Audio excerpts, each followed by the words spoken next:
Hello and welcome to Gamer Muscle Videos. Today we're looking at something slightly different, and that is this 1991, July 1991, £2.99 edition of Atari ST User. Now I've held on to this magazine for all these years simply because it had a really good article or piece on virtuality, which for those of you that don't know was a Leicester-based company producing virtual reality booths designed for arcade and public use and consumption of VR games. Of course, virtuality and virtual reality were a complete disaster, probably because the headsets were awfully clumsy.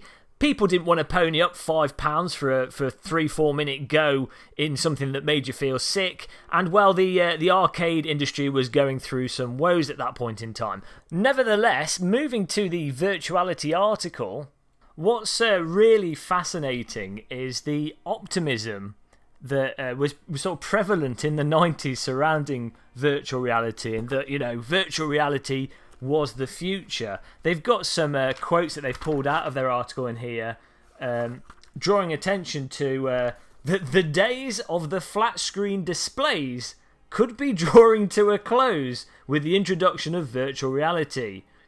John Butters, a fantastic name there, Mr. Butters, who writes for Atari ST User magazine. John Butters has been finding out how, why and when it's going to happen. Unfortunately for Mr. Butters, it's not happening anytime soon, or it wasn't from his perspective. He's probably dead.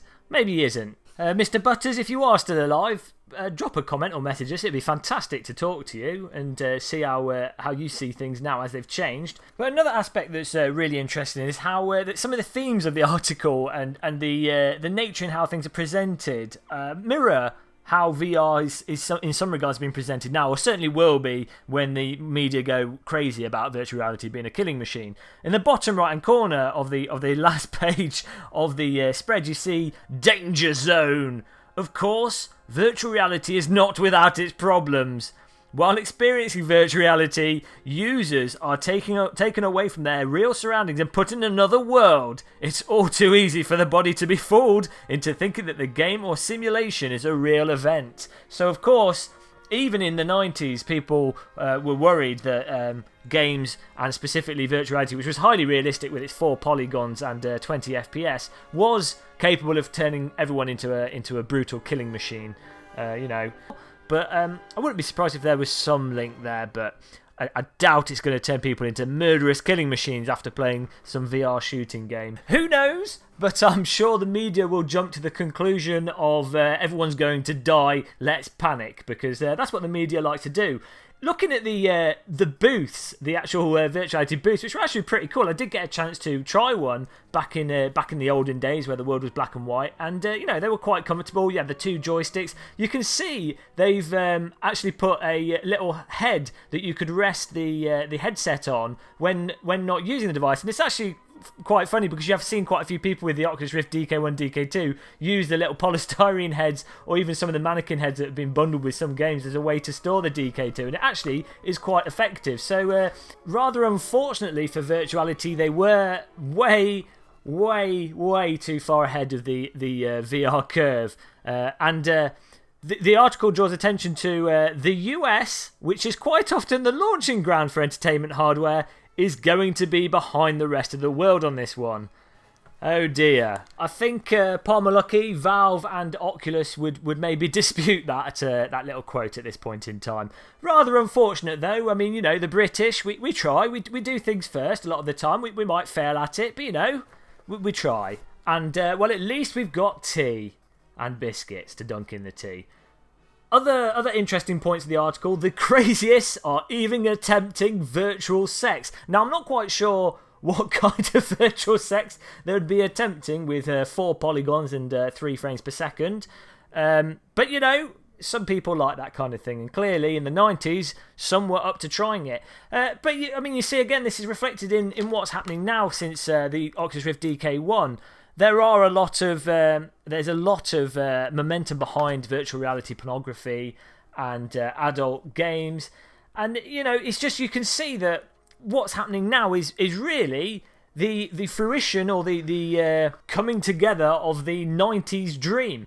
Another interesting thing that the article draws attention to is a little image with the multi-processor, multimedia computer system that controls virtuality. W Industries have created the machine, which also holds a CD-ROM drive.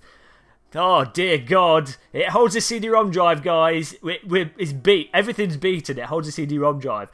But what this does sort of reflect as well is that an issue that we're facing now with virtual reality is that if you wanted to do premium AAA VR, people do need a fairly beefy machine. And I think it's becoming more apparent that it's going to take mobile VR to really take off, to get really wide penetration. So, your average punter, your average bloke off the street can just pick up the mobile phone, slap it in like a Gear VR, and experience VR. And I think that's what's needed for VR to really take off. So we're still early days. We're not quite 1991 early days, but it's still the dawn of VR.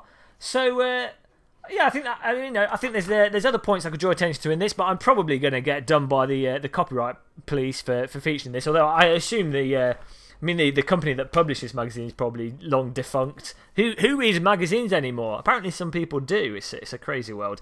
But I hope you enjoyed this little look at Atari ST User July 1991 Virtuality Edition.